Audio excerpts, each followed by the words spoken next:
ಅಂತಾರಲ್ರಿ ಅವರು. ಇದು ಹಿಂದೂ ರಾಷ್ಟ್ರ ಅಲ್ಲಲ್ಲ, ಭಾರತ ದೇಶ ಸರ್ವ ಜನಾಂಗದ ಶಾಂತಿಯ ತೋಟ. ಇದು ಏನು ಇವ್ರು ಹಿಂದುತ್ವ ಇವ್ರು ಧರ್ಮಿಸಿದ್ದು ಯಾವ ಜಾತಿ ರೀ? ಲಿಂಗಾಯತ ಪಂಚಮ ಸಾಲಿ ಅಂತ ಹೇಳ್ತೀರಾ?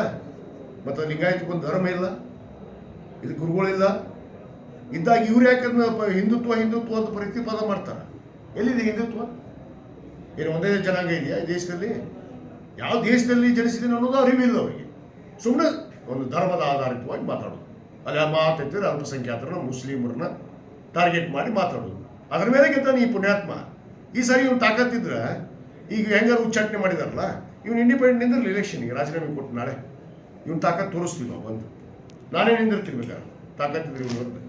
ನನ್ನ ಪಕ್ಷದಲ್ಲಿ ವಿನಂತಿ ಮಾಡ್ಕೋತೀನಿ, ನನಗೆ ಟಿಕೆಟ್ ಕೊಡ್ರಿ ಕಾಂಗ್ರೆಸ್ಸಲ್ಲಿ. ಇವ್ರ ವಿರುದ್ಧ ನಾನೇ ನಿಲ್ತೀನಿ ಬೇಕಾದ್ರೆ. ಬೇರೆ ಬೇರೆ ಪಕ್ಷದಲ್ಲಿ ಟೋಟಲಿ ಬಾಗಿಲು ಬಂದ್ ಆಗಿರುವಂತಹ ಸಂದರ್ಭದಲ್ಲಿ 14 ನಡೆ ಏನಾಗುತ್ತೆ? ಯಪ್ಪನಿಗೆ ಒಂದು ನಡೆ ಇಲ್ಲ, ನುಡಿ ಇಲ್ಲ, ಪದ್ಧತಿ ಇಲ್ಲ, ಒಂದು ಪಕ್ಷದಲ್ಲಿ ನಿಯತ್ತಾಗಿ ಇಲ್ಲ. ಇಂಥವ್ರಿಗೆ ಯಾರಿಗೆ ಗೌರವ ಕೊಡ್ತಾರ? ಯಾವ ಪಕ್ಷದಲ್ಲಿ?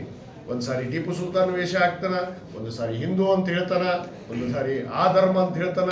ಇಂಥವ್ರಿಗೆ ಯಾರು ನಂಬ್ತಾರ್ರಿ? ಇಂಥವ್ರು ಭಾಳ ಜನ ಹುಟ್ಟಿ ಸತ್ತು ಹೋಗ್ಯಾರ. ಈ ರಾಷ್ಟ್ರ ನೋಡ್ತಾ ಬಂದಿದ್ದೆ. ಇಂಥವ್ರಿಗೆ ಏನು ಗೌರವ ಕೊಡೋದು ತಲೆ ಕೆಡಿಸ್ಕೊಳ್ಳೋದ್ರಿಗೆ ಅರ್ಥ ಇಲ್ಲ.